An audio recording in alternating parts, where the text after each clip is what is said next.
नमस्कार, times of Swaraj में आप सबों का स्वागत है और मैं हूं संतोष सिंह।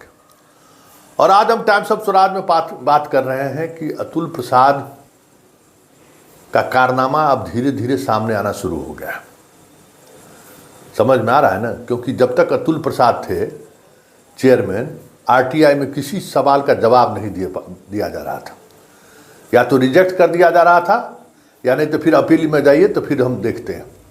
लेकिन अब एक एक आरटीआई का जवाब आना बीपीएससी से शुरू हो गया है और जैसे जैसे जवाब आ रहा है अतुल प्रसाद के कारनामा सामने आने शुरू हो गए।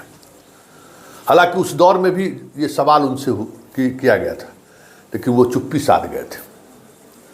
आज हम उस पूरे साक्ष्य के साथ अतुल प्रसाद को हम जनता की अदालत में बेनकाब करने जा रहे हैं, पूरे साक्ष्य के साथ। और ये साक्ष्य इतना अकाट साक्ष्य है कि हमें लगता है कि अतुल प्रसाद में थोड़ा भी शर्म हया बचा होगा तो अपने इस एविडेंस, जो उनके खिलाफ हम एविडेंस दे रहे हैं, उनका वो ट्वीट करके, क्योंकि बार बार ट्वीट करते थे, ट्वीट करके अपना पक्ष भी वो रख सकते हैं। देखिए, स्वतंत्रता सेनानियों को के परिवार को रिजर्वेशन है बिहार में सरकारी नौकरी में। हिंदी सब्जेक्ट में एक सैनिक है, उनकी पत्नी फॉर्म भरी थी, उन्होंने पूरा डाटा मांगा, उस विषय में आरक्षण का लाभ दिया ही नहीं गया है। अब आप समझिए, बात यही तक नहीं है, बात इससे और आगे है। और आप इस डॉक्यूमेंट्स को देखिए, गौर से देखिए। सीतामढ़ी की एक लड़की ने, जो खुद विकलांग है, ऑर्थोपेडिक प्रॉब्लम की वजह से वो विकलांग है, उसने बीपीएससी से सूचना मांगी कि कुल हमारे जैसे जो विकलांग हैं उनके लिए आपकी कैटेगरी के अनुसार 43 अभ्यर्थी को उसका लाभ देना है। आपने लाभ दिया भी है। जरा हमें ये जानकारी दीजिए कि इसमें बिहार के कितने बच्चे हैं और बिहार के बाहर के कितने बच्चे। थोड़ा वक्त लिया, लेकिन उन्होंने ये रिपोर्ट दे दिया है। और ये जो रिपोर्ट है, इस रिपोर्ट का अगर आप विश्लेषण करेंगे तो आप पाएंगे कि किस तरीके से बिहार के बच्चों को एक रणनीति के तहत नौकरी से बाहर किया गया।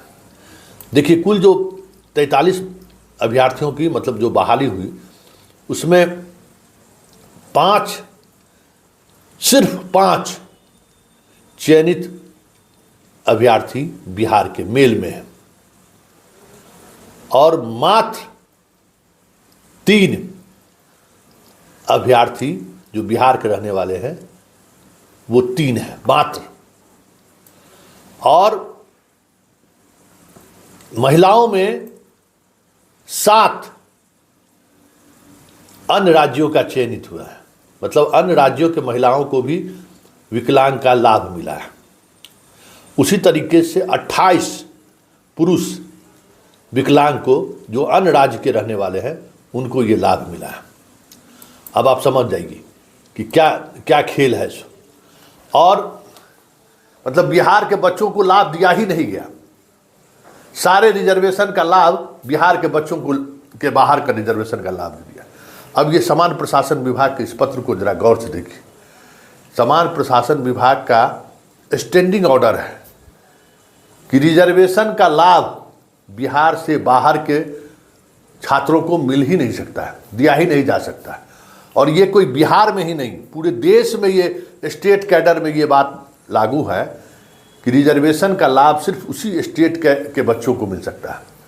बाहर के जितने बच्चे आएंगे वो समान श्रेणी में उनका परीक्षा भी होगा, रिजल्ट भी समान श्रेणी में उनका काउंट होगा। लेकिन इसने 43 सीटों में 28 सीट बाहरी राज्य के बच्चों को पुरुष में दे दिया और महिलाओं में 7 दूसरे राज्यों को दे दिया। इससे बड़ा अपराध और क्या हो सकता है। और जैसे एक बात और हम आपको बता दें, ये सिर्फ इतना ही बड़ा अपराध इन्होंने नहीं किया है, सॉल्वर गैंग और बाकी चीज़ों को तो छोड़ दीजिए, तकनीकी तौर पर लीगली किस तरीके का अपराध अतुल प्रसाद ने किया है, इसकी वानगी आपको हम सीधे तौर पर दिखा रहे हैं। और जनता की अदालत में इस बात को पहुंचाइए कि किस तरीके से बिहार के बच्चों के साथ अतुल प्रसाद ने विश्वासघात किया है। ये विश्वासघात है, ये पीठ में छुरा मारने के समान है कि बिहार के बच्चों को नौकरी नहीं देकर यूपी और दूसरे राज्यों के बच्चों को इन्होंने नौकरी दी है।